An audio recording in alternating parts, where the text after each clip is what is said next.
My grandmother on my mother's side was Mama Buck. Her name was Miss Buckhannon, but as little kids we called her Mama Buck. And of course, then her husband, who was not my real granddad, but we called him Papa Buck. What were they like? Very nice. Southern Alabama, Baptist. Really nice. I remember my grandparents on my father's side. My grandfather was in his late 70s. I was probably, when he died, I was probably around 10. My grandmother, I was maybe 18 when she died. And they both were very nice people.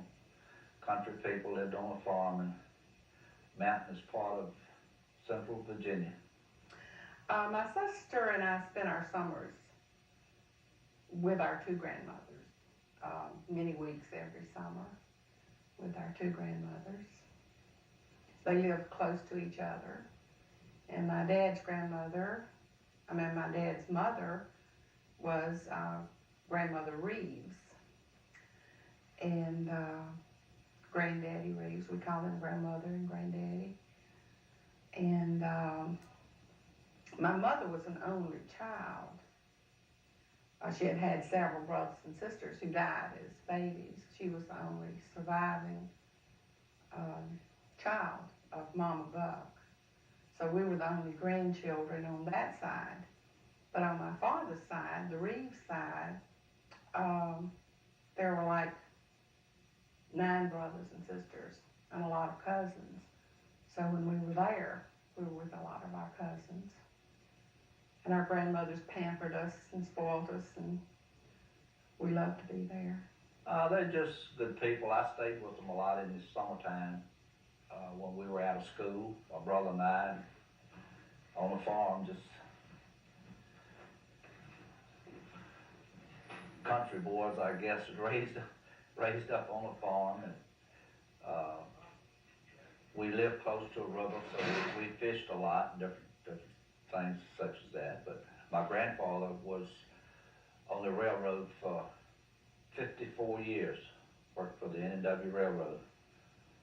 My grandmother, I guess, kept the farm going pretty much till she died. Lived on the farm till she died.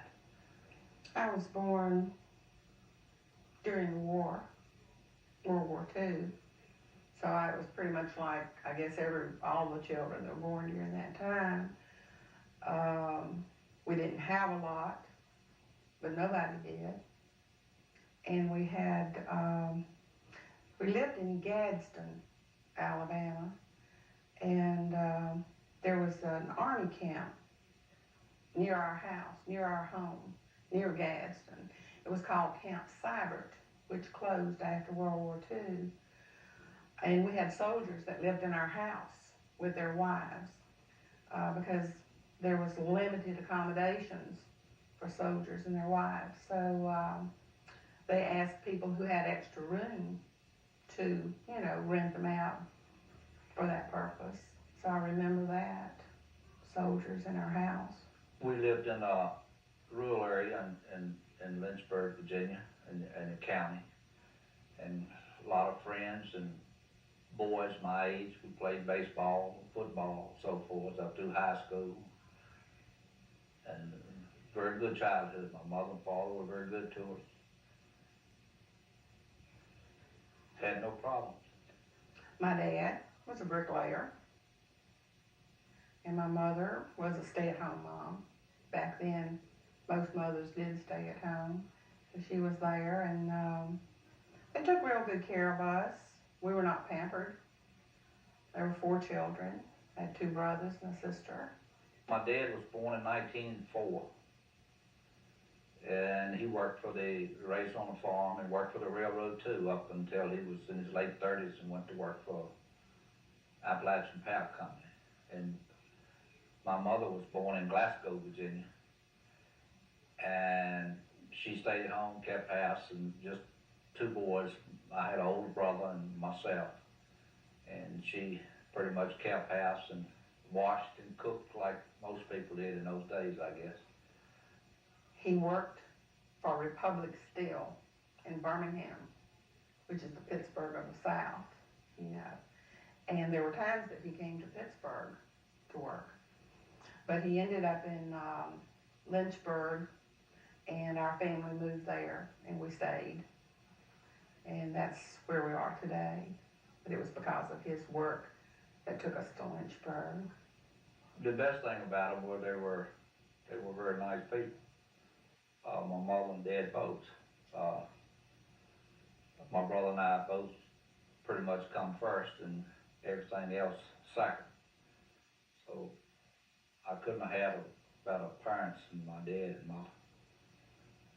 I think she was probably the kindest, sweetest person I've ever known.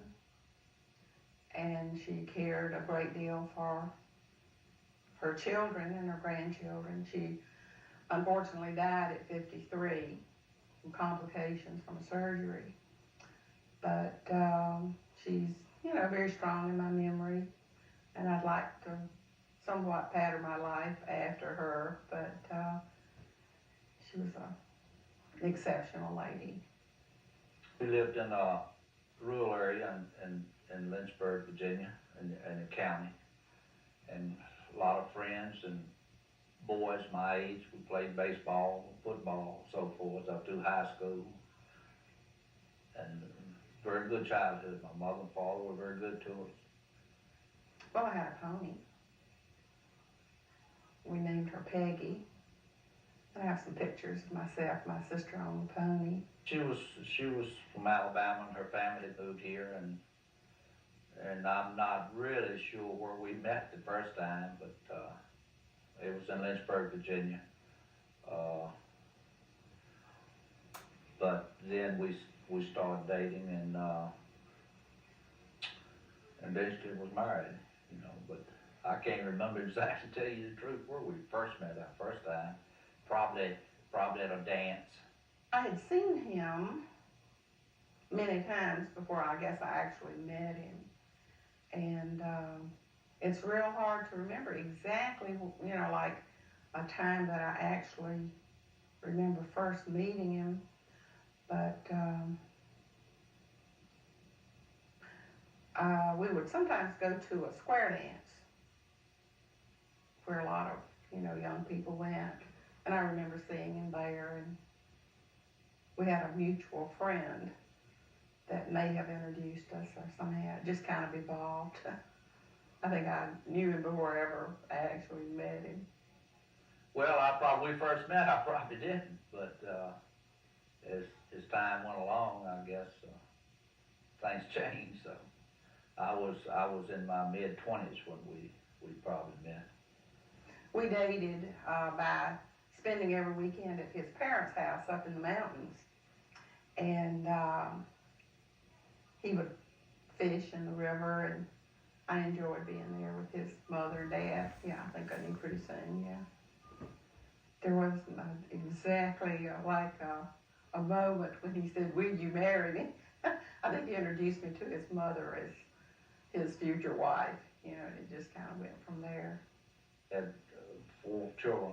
Randy's the oldest, and Michelle, and we had twin boys, Dave and Derek. And all our children have been perfect. We couldn't have asked for a better family. Well, we got married in Fairview Christian Church, very small wedding. And after that, well, we had Randy. And then I very much wanted a little girl. And when I got pregnant the second time, I just hoped and prayed with all my heart that I would have a little girl. And Michelle was more than an answer to prayer. She is, in my opinion, the perfect child, and always has been. She just was maybe too ideal. She just never did anything wrong. She was well behaved and a good kid. She was as nice as a child it could be, and she probably had more responsibility on her as a child because of Randy, she helped us watch after Randy so we could do other things. And as far as her school, she was a good student in school and so forth, and she couldn't have been any nicer. You know, it wouldn't matter if she were in television or whatever. Yeah, I'd still feel the same. Yeah, I'm very proud. She's a good girl. I guess she'd just be number one, you know, as far as her mother and I are concerned. She couldn't have been any nicer. You know, she had her eye set on television from as far back as I could remember. She was on television as a little kid on a local program that was called Kitty College. And she always was kind of a ham on the stage or the camera. And she was on stage, and she probably wouldn't want me to tell you about that. But she had a screen test in Los Angeles one time. And anyway, she's just been a lot of fun. We've done a lot of things together. She was Miss United Teenager, and I forget the year, but she's had a lot of accomplishments. Well, things change a lot. You never think of a child growing up on our street would ever be a news anchor in Pittsburgh. You know, that'd be the last thing we'd ever thought about. But with her going through high school and college, I knew she'd be able to do very well in whatever she went into. I saw every bit of it, yes. I watched every minor come up. I watched it that night until they were all up. And it was quite thrilling to see that, because so many of the things she reports on, especially the 9/11 catastrophes that she covered, the crash up there at Somerset. So it was good to see the miners rescued, which I think was a miracle that they got those men up alive. Yeah, I enjoyed that. But I watch her when there's just ho-hum news, nothing much going on. I still enjoy watching the news. Makes it feel like she's not so far away. I don't know. We have more interest in it because she is the news person, but you would have never thought in a million years that she would be involved in some of the things that she's involved in because of the news. I think the main thing I would tell her is, what I do tell her is to spend as much time with the children, because it passes so fast. You know, they grow up and get away from you way too quick. Well, right now, as grandfather, her first responsibility would be with her two children, Zach and Allie, and their education, schooling is probably the most important thing in church that they could be involved in, and they should be. She should make sure they are educated.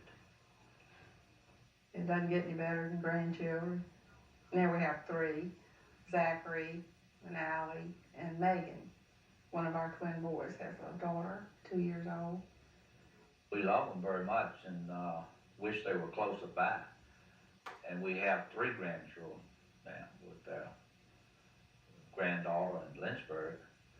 But I'm sure most all grandparents wish their grandchildren were right next door where you could see them more often.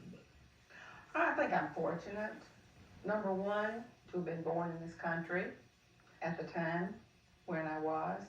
I grew up in peaceful times, the 50s and the 60s, of course, Vietnam. But I think that I've really reaped the best that this country has to offer as far as a good way of life and the period of time, history, that when I was born and what I've seen happen and tremendous changes that have taken place from when I was little, from when I was born. My life has been pretty much the same way. My mother and father watched after myself and my brother. And as my children come along, I worked all the time for them mostly. And they gonna have to do the same thing. It's one generation following right after the other. Work and play is all we can do.